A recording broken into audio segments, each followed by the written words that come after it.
Welcome back to the Magnolia Media Podcast. I'm your host, Jonathan M. Ruggiero. And I would like to begin by apologizing to those of you who tune in to the podcast or tune in to my Instagram page at Magnolia John 2024.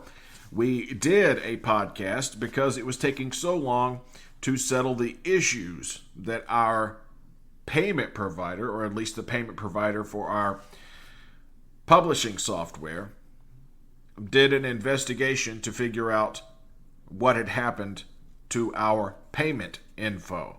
This took nearly a week. And again, our sincerest apologies. However, it was something that was kind of outside of our control. This is, of course, the first day I've had the operating system back up and running so that I can edit these podcasts and get them out on the airwaves to you, available wherever you listen to your podcasts. And we appreciate you very much if you do tune in. Well, we'll just jump right in to everyone's least favorite part of campaign season, other than the vitriol they might see on cable television news. It is, of course, polling to which I am referring. However, the latest slate of polls to come out not only show Kamala Harris winning in, every swing state except Nevada. However, Real Color Politics has now moved Nevada into the lean blue category, as Senate candidate Jackie Rosen has simply never been behind at any point in time, even when Biden was atop the ticket in the state of Nevada. Could there be some reverse coattails there with a Senate candidate helping a presidential candidate get over the finish line? Or is it simply that, Democrats only win one, sometimes two counties in the state of Nevada? The rest of Nevada is, for the most part, uninhabitable, or uninhabited at the very least. Florida and Texas are now within the margin of error. That's not to even mention Kamala Harris's dramatically improving approval numbers. She has gone from what we remember in the doldrums of the Biden administration over the last year or so, seeing approval numbers for Kamala Harris as low as 33%, 35%. Well, now they're up to 48%. 48% approve and 48% disapprove. However, that number jumping up to 48% and giving her an even break surpasses Trump, who is still struggling somewhere between 39 and 42% to get his approval up. And for anyone who has seen Dementia J, convicted felon Donald Trump out on the campaign trail, notice his body language. Notice how much more spray tan, how much more hair, how much more there is of all of it, how much older he looks. Perhaps it's because Biden isn't atop the ticket anymore, therefore he's not on the news every day, every 2 minutes with another report about a gaffe made by President Biden. And let me be clear, I love the President of the United States. I truly believe, and I believe the facts back me up on this, that Biden has underseen one of the best one-term administrations in presidential history. Well, heck, he's done as well as any president has done in 2 terms, at least in my lifetime. He has moved major pieces of legislation that this country will be better for in the long term. That's almost a guaranteed fact, unless, of course, we completely let our guard down and allow criminal and obviously demented madman Donald J. Trump back into the White House. That simply cannot happen, and we have to do everything we can to stop him. I urge President Biden, use the new powers given to you by the Supreme Court to make sure it doesn't happen.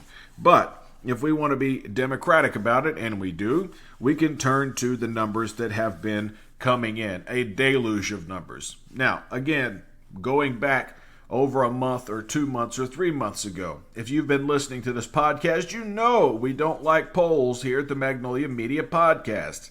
We just don't. However, when polls begin to show a trend, when they begin to all point the same direction, week after week, and now we only have about a month, a little over a month's worth of polling information and polling data on which to go. So one could say, well, it's just a poll. Well, it is just a poll, and they are just a snapshot in time, and we do have 80 some odd days left until the election from the time of this recording. However, with Florida and Texas in play, that means Republicans have to spend their limited amounts of money defending states that they should be winning by a long shot.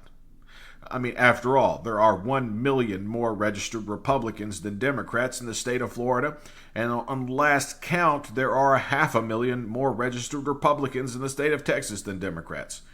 However, the all-important Hispanic vote in the state of Florida and in the state of Texas is breaking toward Kamala Harris. For whatever reason, independents in the state of Florida are trending toward Donald Trump by about 1 percentage point. This, according to Pew Research.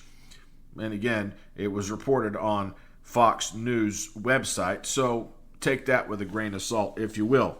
But more numbers coming out of the state of Florida as Harris's poll numbers, approval poll numbers, move to show that she really does have momentum. And Minnesota Governor Tim Walz has a positive approval rating, meaning he is approved of by about 51% of Americans and disapproved by about 45% of Americans. Now, the rise has been dramatic, and it has been, well, if you're a Republican or if you're Donald Trump or a Trump sycophant or one of the maggots, worrisome. She has taken the bull by the horns. And we'll just jump right to it. Activote, in a poll ending today, that is August the 15th, shows Harris at 48, Trump at 54 in the state of Florida, and a poll that has a margin of error of 8.2%. 54 to 48. If my math is correct, that's 6 points. The margin of error, 8.2. Which means that there's a slim chance Kamala Harris could actually be ahead in the state of Florida. Now, one might ask, Jonathan, do you really believe that in Florida, Kamala Harris is going to beat Donald Trump? No, I do not. But I believe every penny that can be taken out of his campaigns in Pennsylvania, Michigan, Wisconsin, Arizona, Nevada, Georgia, and North Carolina it's a good thing for Kamala Harris. It's a good thing for Democrats, progressives, liberals, and a good thing for democracy. It's a good thing to see a man like Tim Walz out on the campaign trail endearing himself to the American electorate in general. Again, in this incredibly polarized nation, we don't have a whole lot of voters who don't already have an opinion forced upon them by Fox News or one they came to of their own volition. However, Tim Walz sort of cuts across the grain. This is a man who, not that long ago, had an A-plus rating from the NRA, despite being a Democratic congressman, and now the Democratic governor of the great state of Minnesota. Minneapolis, look at me, giving Minneapolis credit for being the entire state of Minnesota. That's not true, is it? No, it's not true. Anyway, back to some of these numbers. Florida Atlantic in their Pollcom lab. Harris, 45. Trump, 47. Kennedy, 5. 5 for Kennedy. It appears Kennedy is taking support almost strictly from the Trump side of the ticket. If you remember back to the days before Biden got out of the race, it seemed to be hurting them both equally. That is, Trump and Biden, as voters were hungry for someone younger, someone not named Biden, and someone not named Trump. And Democrats were first to give that to them. Is there any chance Trump drops out of this race? Perhaps, if he could secure some deal with the Department of Justice that he'll just go away. But I don't believe that's palatable to anyone, including the American public. So I wouldn't look for it. Donald Trump is not running because he cares about America, or he cares about the middle class, or he cares about costs for the average American. In fact, if anything, he would want costs to go up to benefit his 0.1% friends, his friends who occupy the space that is the 0.1% of the highest earners in America. After that disastrous interview with the wacky sound that made Donald Trump sound like Daffy Duck or Sylvester the Cat on Twitter X the other night, where he went so far that Elon Musk, well, seemed to be blushing, even though you couldn't see his face.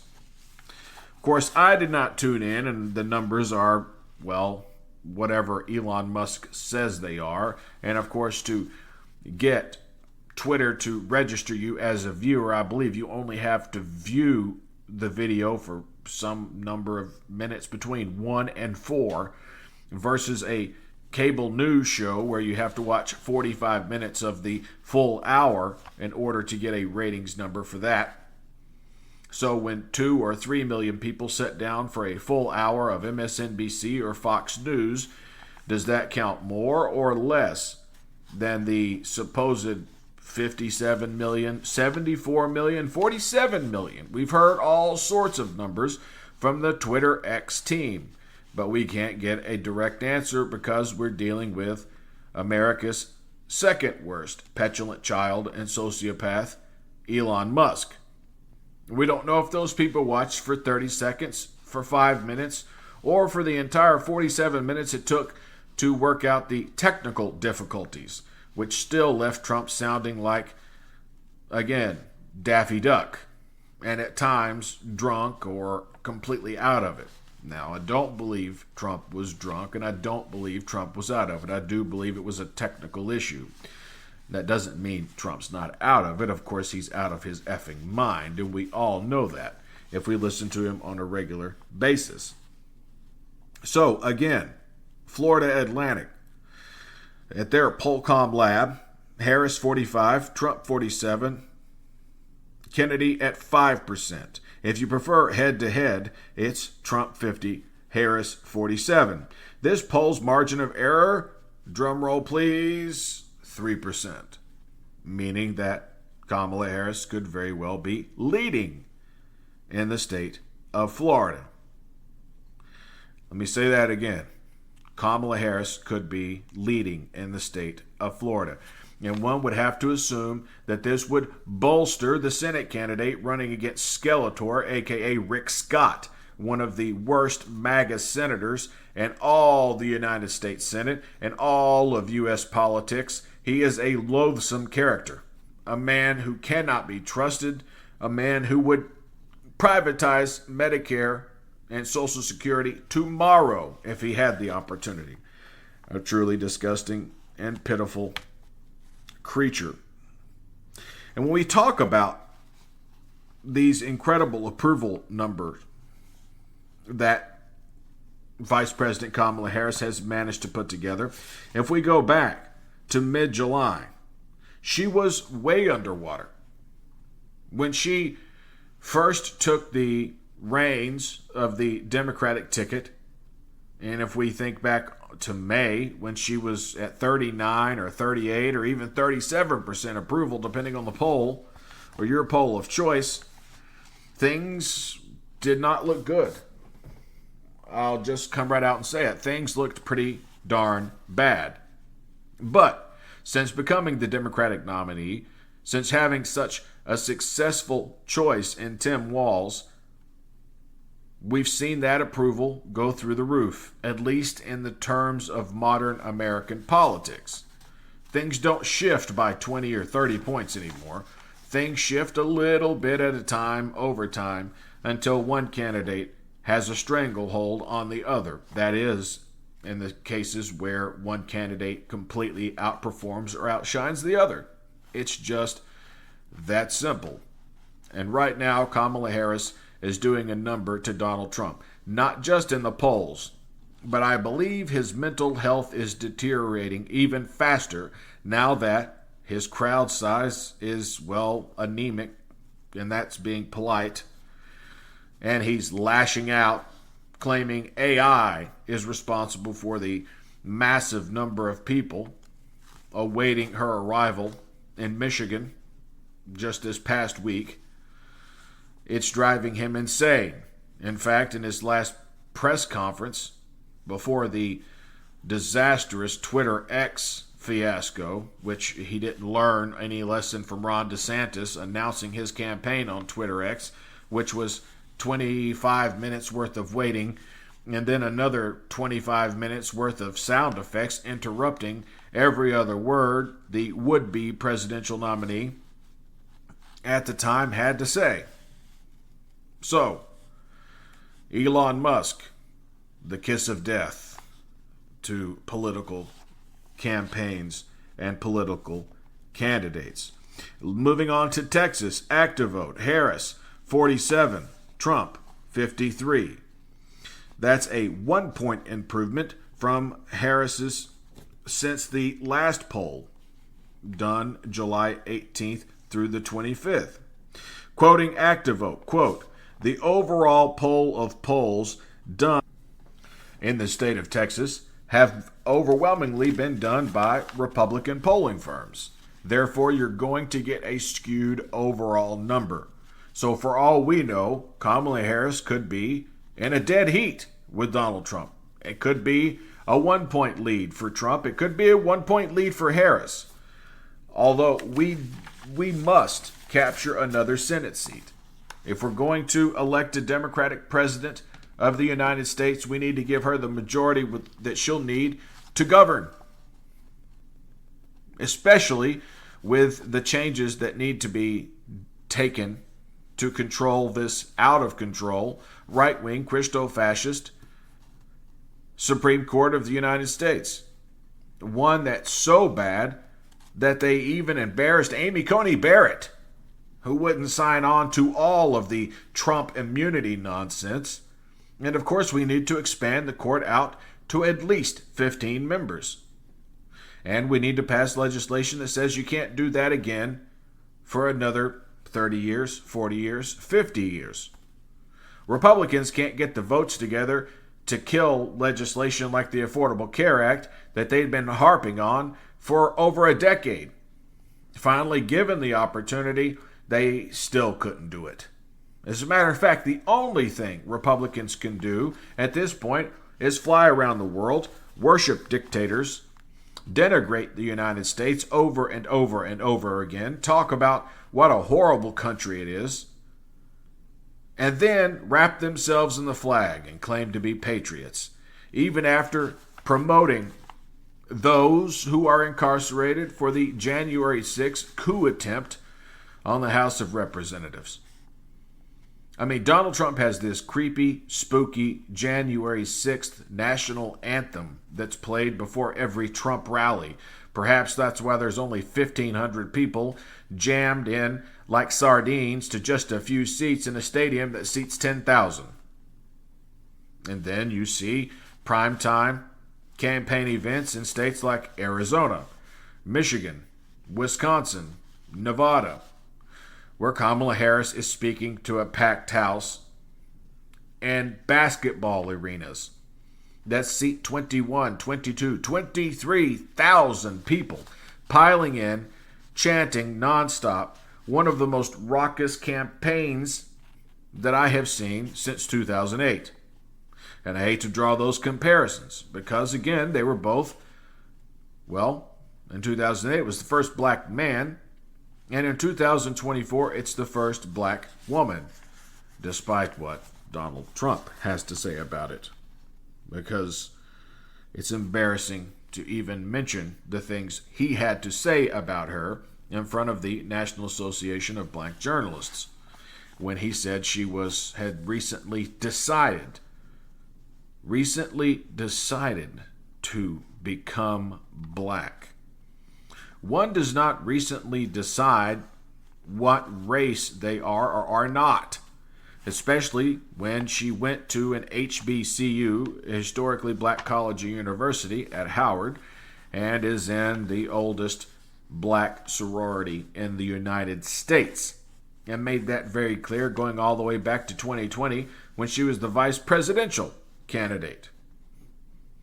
So I'm not sure where the confusion comes from, Donald, other than when he calls her a very dumb or a stupid person.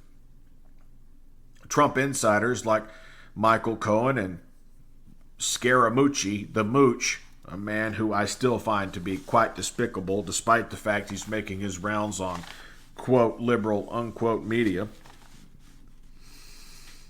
saying that that's him wanting to use the most horrific racist language one can use when describing an African American. He can't say it, but he wants to put that dog whistle out there by calling her dumb, by calling her stupid, and not a very smart person. That's right. Not a very smart person is really just code for, well, let's go ahead and say it, the N-word. Quantum poll, August 7th through August 8th. 47% approve, 47% disapprove. This is the approval numbers for, of course, Vice President Kamala Harris. Real Clear Politics, who I kind of ignore, like Politico, who hosted Chris LaCivita about a month ago, when Chris LaCivita, the architect of the Swift Boat campaign to take out John Kerry in 2004, who's trying to orchestrate something similar against now vice presidential candidate Tim Walz, for a tiny little video clip where he mentioned weapons of war that he carried in war. He could have said, weapons of war that I was trained to carry if I were deployed into war. He was talking to school children. And they decide to attack a man who served his country for 24 years and had the option to leave after 4 years. But considering 9/11 happened, he signed up for 4 more. Then in 2005, in the spring of 2005, he was convinced to run for the United States House of Representatives. He did, and he won. And that's where he stayed until becoming governor of the state of Minnesota in 2018. Now, there have been these attacks on Tim Walz's record, seeing that his National Guard troop was deployed to Iraq, 5 months or so after he decided to run from Congress and retired. First of all, it's the National Guard. No one would have expected them to be deployed to Iraq. No one. Especially not Tim Walz. And him deciding to run for Congress and retire after doing 24 years of service, even if he decided to retire the day before the deployment. Who could blame him? He'd been there for 24 years and had that right.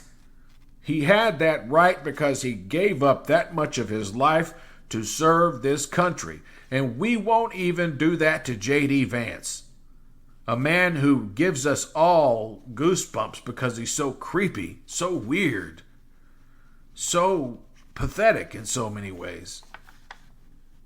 But again, echoing Tim Walz, when it comes to his military service, despite the fact he was nothing more than an officer's man, he was a propagandist on behalf of the United States Marine Corps.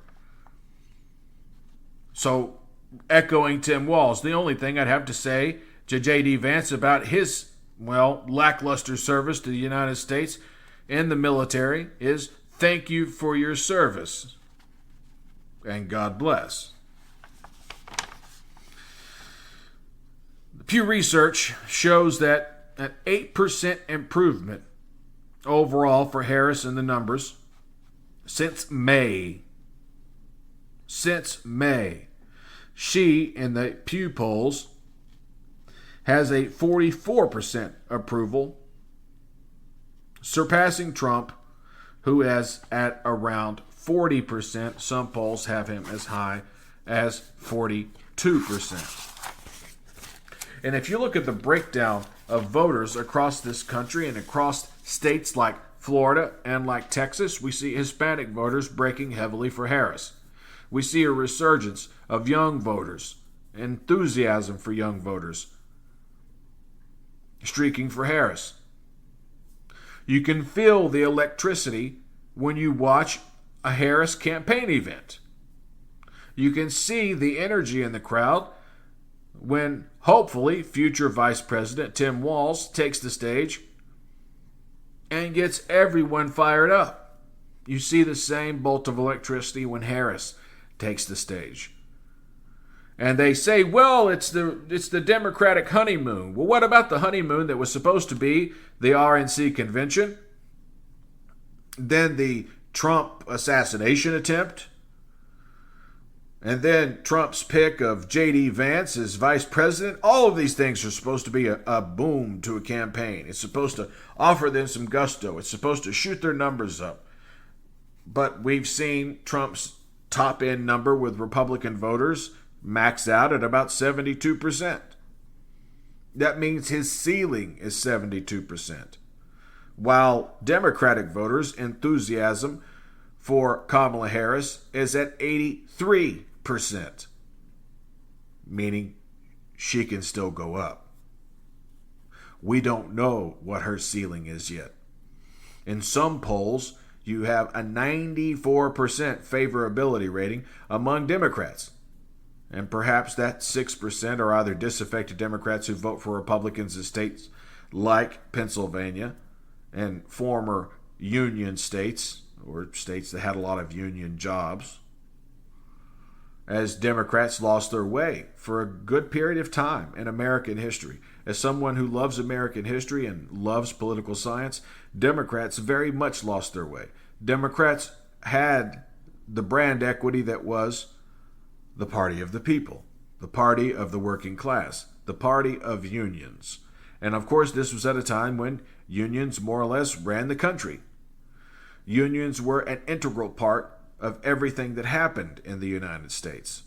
And those unions were flanked by Democrats.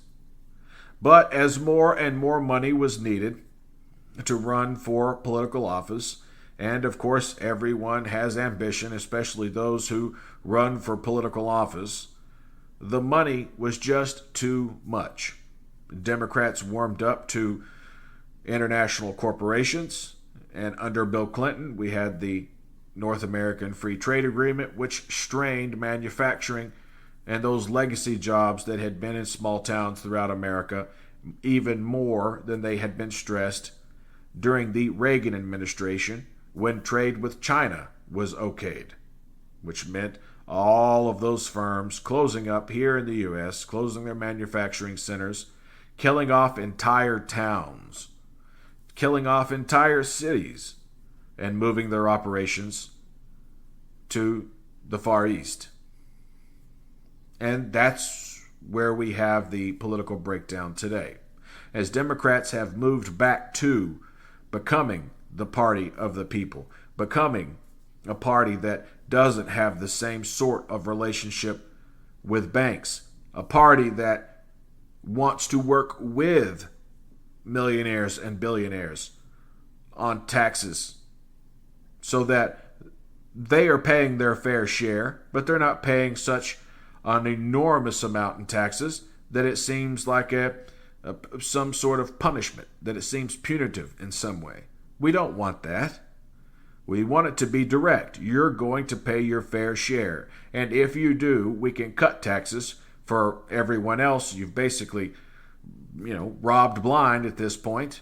That is you, Amazon, Google, Tesla, Meta, not to mention your traditional players like oil companies, manufacturers like General Electric, major media companies like Disney, which owns ABC, ESPN, etc.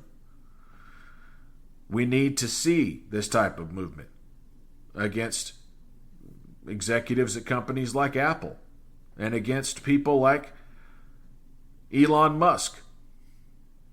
there has to be some sort of maximum wage in this country. After all, we have a minimum wage that needs to be raised almost immediately to at least $22 an hour, with a few exceptions for those in the bottom quartile.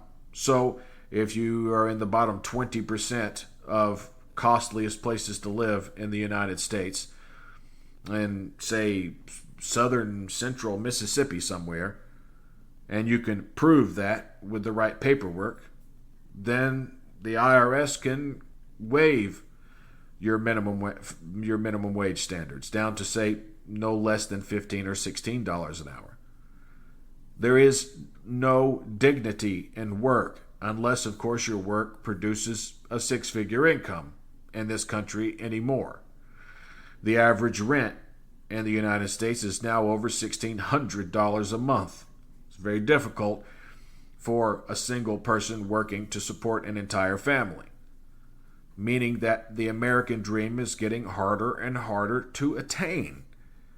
And electing leaders like Barack Obama, like Joe Biden, and like Kamala Harris will strengthen protections for consumers, do all it can to bring down goods that are just simply being price gouged at this point.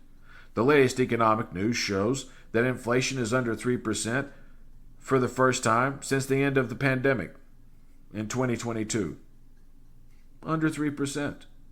So 2% is the Fed's target goal, which means they can probably start cutting rates, which of course will see the stock market set another round of record highs. But in the meantime, policymakers need to start thinking about how to close that gap.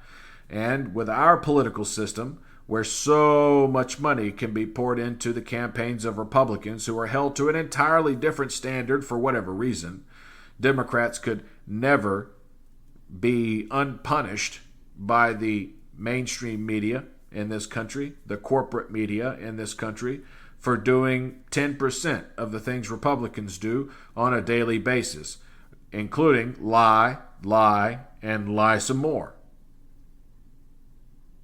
A fire hose of lies is what we saw last time Trump gave a press conference at Mar-a-Lago. Lies that just seem to have no end. There is no moral center, no moral compass. And why one is held to a higher standard because, well, they've shown that they vote, they pass budgets and bills that are of a higher standard, that do more for the American people, even that 40% that refuse to vote for Democrats under any circumstance because it goes against their personal identity. Well, your personal identity be damned.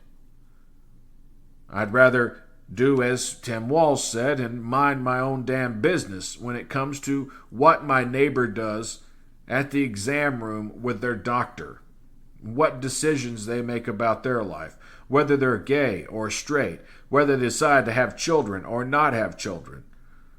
I think J.D. Vance is a little confused when he talks about people without children paying more in taxes, even though we do less to strain the system.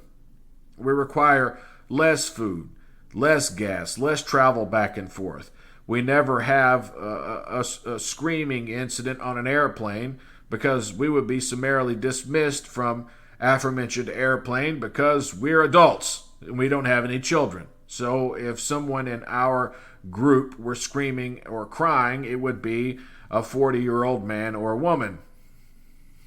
And on airlines these days, they are quick to kick you right off. So, Trump is going to have to refocus his campaign and spend a lot of money in states like Florida and Texas to ensure they don't slip away. Donald, they're slipping away. Instead of spending their limited resources, at least in comparison to the Harris camp, in states like Pennsylvania, North Carolina, where Harris also has a 1 percentage point lead. She's tied in Georgia. She has a 1 percentage point lead in Arizona. She was behind in the most recent round of Siena College polls in Nevada. However, the Cook Political Report just moved Nevada from a toss-up or lean Republican to lean Democrat, and a 5-point lead, a 6-point lead in Wisconsin, and a 5-point lead in the other two Rust Belt states. This is after recapturing states like Virginia. So basically, what was happening to Biden is now happening to Trump.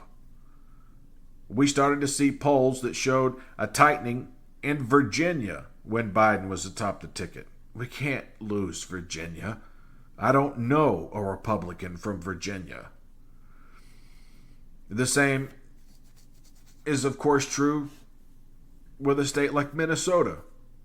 We can't lose Minnesota, not with cities like Minneapolis, cities that are so progressive and so smart. Really, the most educated cities in America. We can't lose our primary demographic. But that's the risk you run when you run an 81-year-old candidate who speaks very softly and can't think on his toes the way he did in 2020, just 4 years ago.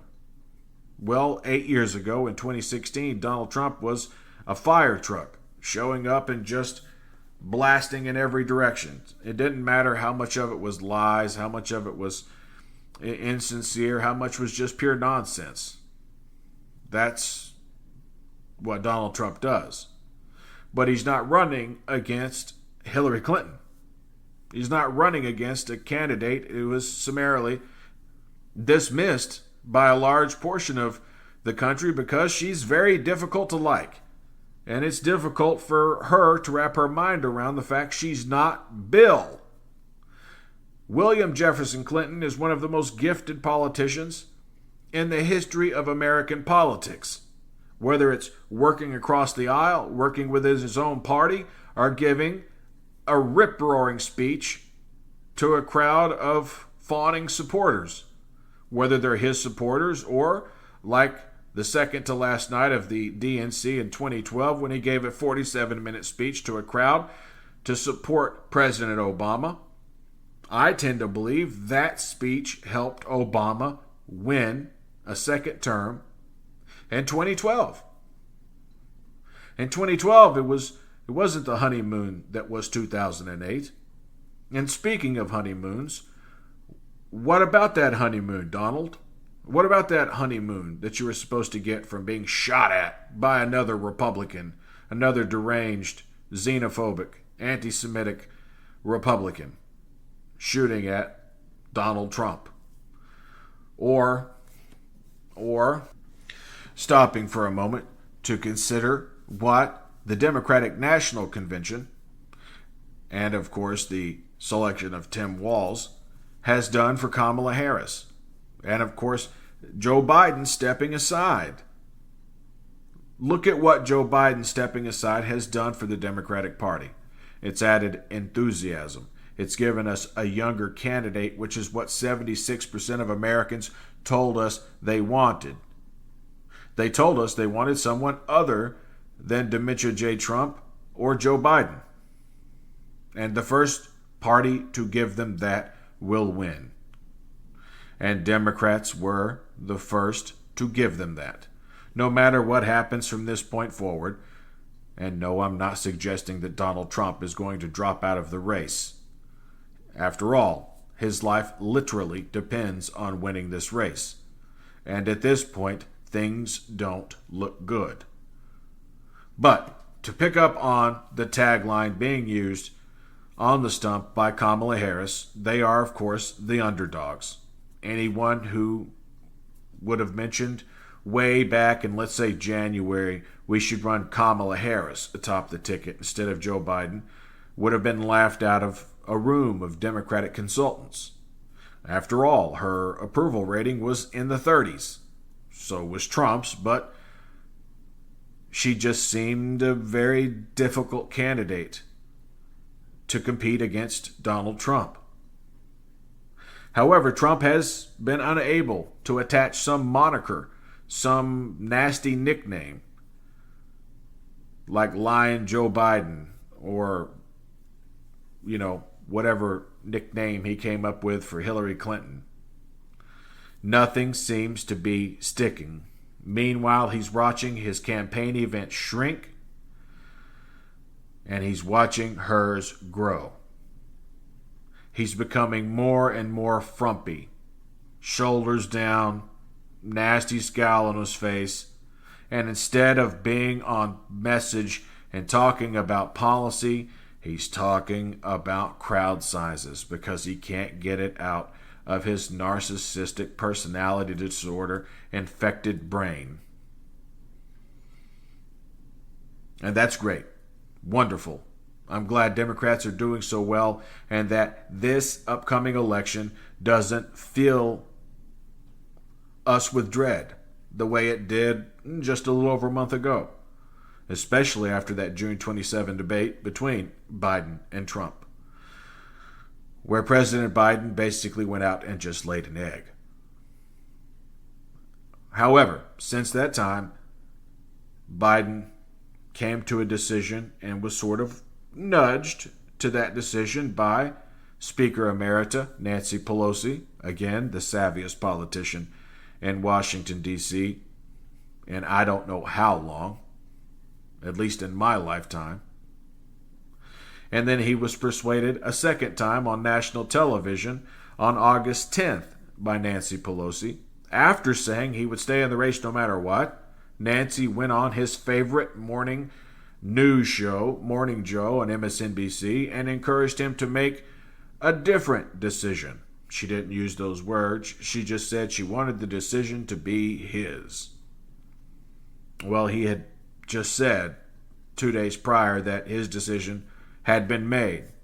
So what Nancy was really saying is, President Biden, make another choice. 3 days later, he dropped out of the race. That is, after another visit from Nancy Pelosi and key members of the House of Representatives, including close Biden ally James Clyburn. Of course, James Clyburn can be associated with Biden's win in the Democratic primary in 2020. After endorsing him in South Carolina, he gave him basically a clear path all the way to the nomination. He promised to be a one-term president that was a bridge to the next generation. And when he reneged on that, there was, well, a dejected group of people within the Democratic Party who are upset about what's happening between Israel and Palestine. I think they are largely misinformed or misunderstand the historical perspective that it might take to appreciate the hardship that has overtaken the people in Gaza and in Israel. That there has never really been a moment where the timing has been perfect to set up a Palestinian state. However, the Israelis shouldn't be bombing children's hospitals anyway. Once again, I will ask Republicans, xenophobic, homophobic, anti-immigrant, anti-black, and anti-Semitic Republicans, please stop shooting at Donald Trump.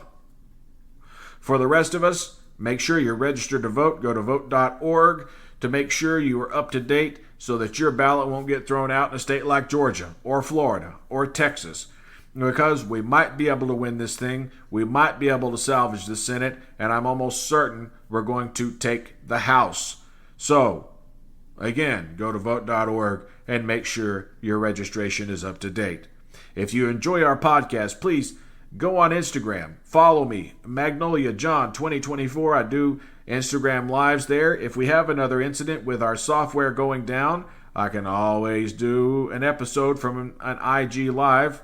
It was myself and Miss Courtney Brown the last time around. You can also check her out at Magnolia Courtney 2024 on Instagram. She's been posting more, doing more IG lives, and creating more reels.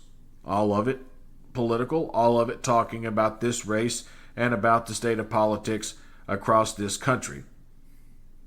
And if you want to give to keep the South's only left of center liberal or progressive podcast on the air, you can check out our Patreon at patreon.com/the Magnolia Media Network.